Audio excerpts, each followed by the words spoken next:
रामनगर के mental asylum के सामने सुबह के समय एक ऑटो आकर रुका। इसमें से रेहान उतरा। उसका आज इस मेंटल असाइलम में पहला दिन था। उसने उतरते ही गार्ड को आवाज लगाई, पर दरवाजे पर कोई नहीं था जो उसकी बात सुनता। कुछ देर तक जब कोई जवाब नहीं आया तो रेहान खुद ही गेट खोलकर अंदर जाने लगा।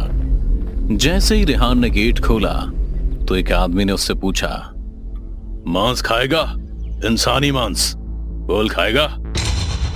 उस आदमी की बात सुन रेहान कुछ कहता, इससे पहले ही उस आदमी ने अपना हाथ रेहान के मुंह के सामने कर दिया।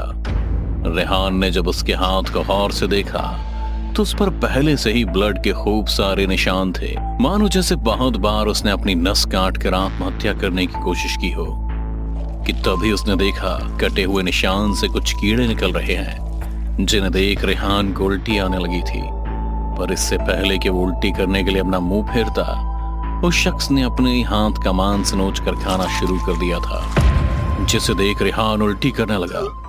तभी किसी ने रेहान के कंधे पर हाथ रखकर उसे संभालते हुए कहा, ठीक हो बरखुरदार? रेहान ने खुद को संभाल वापस देखा तो पीछे एक आदमी सफेद कोट पहने उससे ही बातें कर रहा था। मैंने पूछा, तुम ठीक हो? अगर तुम्हें कोई बीमारी है तो गलत जगह आए हो, क्योंकि ये पागलों का अस्पताल है, यहाँ आम लोगों का इलाज नहीं होता। नहीं, मैं बिल्कुल ठीक जगह पर आया हूं। यानी तुम भी पागल हो? कभी कभी। मतलब ये कि मेरा नाम रेहान है और आज मेरी ज्वाइनिंग है, और आप शायद डॉक्टर बद्री हैं, राइट?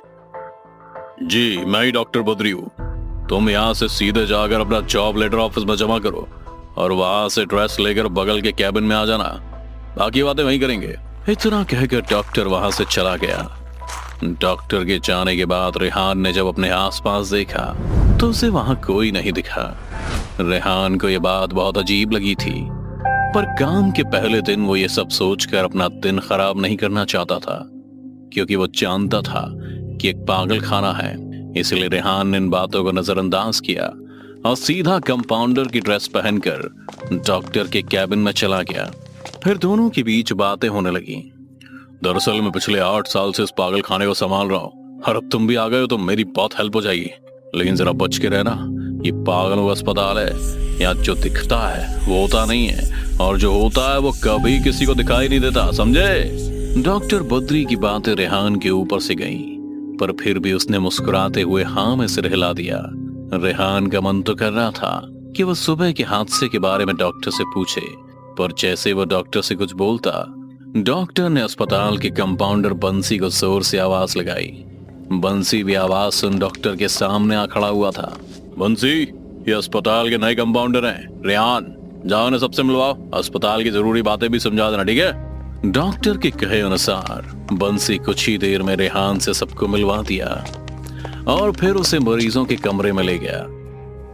वहां हर कोई कुछ ना कुछ अजीब हरकतें कर रहा था। कोई दिल टूटने वाली शायरी सुना रहा था तो कोई फिल्मी संगीत गाते हुए डायलॉग मार रहा था। सभी मरीजों को दिखाते हुए बंसी ने रेहान से कहा, तुम जितनी जल्दी ये सब आदत डाल लोगे उतना ही अच्छा तुम्हारे लिए होगा।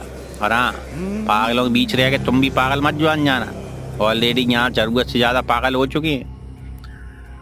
कुछ देर बाद रेहान को पता चला कि उसकी नाइट ड्यूटी लगी है। दिन को आराम करने के बाद रेहान रात को मरीजों की देखरेख में जुट गया। जैसे ही रात के 12 बजे